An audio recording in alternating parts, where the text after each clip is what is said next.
What are your strengths and weaknesses? Sir ये सबसे चूतिया सवाल है सर। सबसे पहले तो स्ट्रेंथ है ही नहीं। In English, please. I'm telling you. Why will I tell you my weaknesses? मैं आपको अपने स्ट्रेंथ वीकनेस के नाम पे बताऊंगा। You know, जैसे English. I'm a perfectionist. मैं वर्कोहॉलिक हूँ। मैं इनोसेंट। English. चुप बैंक क्या लौड़े? ये क्या इंग्लिश इंग्लिश इंग्लिश लगा रखा है बे? 4 साल का था मैं जब मेरे पापा जबलपुर में किसी हलवाई के यहाँ काम करते थे।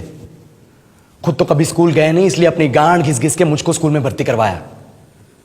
अब कहने के लिए तो वो इंग्लिश मीडियम स्कूल था, लेकिन साले हमारे टीचर लोग खुद हिंदी में बात करते थे। हमारे स्कूल के लड़के एक दूसरे से यो व्हाट्स अप डॉग ऐसे बात नहीं करते हैं। क्या भौंक रहा है तेरा लंडा आजकल है? ऐसे गले मिलते हैं। किसी तरह रट्टा मार मार के 10th तक पहुंचे तो पता चला कि जिंदगी में सफल होने के लिए एक ही तरीका है और वो है इंजीनियरिंग। सब यही कहते थे। माँ बाप, टीचर लोग, गली का वॉचमैन भी हमसे पूछता था, और भैया कैसी चल रही है आपकी तैयारी? भग बेंचो, तुमको क्या करना है?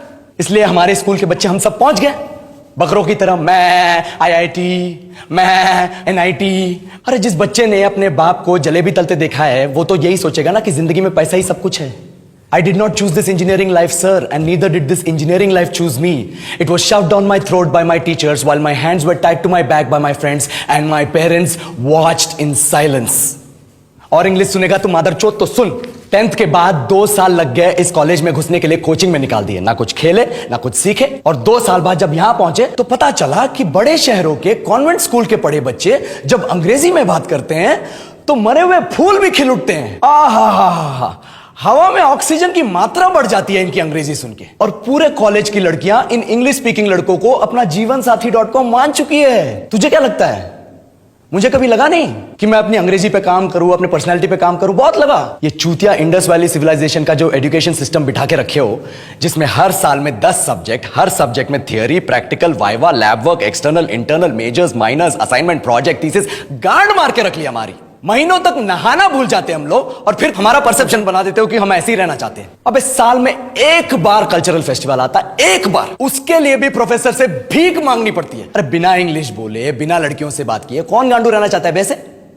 पर टाइम कहां है कुछ सीखने के लिए? लगे पड़े हैं कोडिंग सीखने, 3 लैंग्वेज सीख रहे हैं, अलग अलग इंग्लिश छोड़ के। लेकिन जब प्लेसमेंट्स की बात आई तो सबको एप्टीट्यूड चाहिए, पर्सनैलिटी चाहिए, इंग्लिश स्पीकिंग चाहिए। It is not that we can not speak English, sir. We are just very conscious of our diction and our pronunciation, and we are not confident to speak in front of anyone else. If the curriculum was a little bit diverse, if the engineering colleges in our country focused on our all round development instead of functioning like a goddamn factory that is just mass producing robots by killing their dreams and handing out degrees, I would not be sitting here in this pointless HR interview, the likes of which exist only in our country.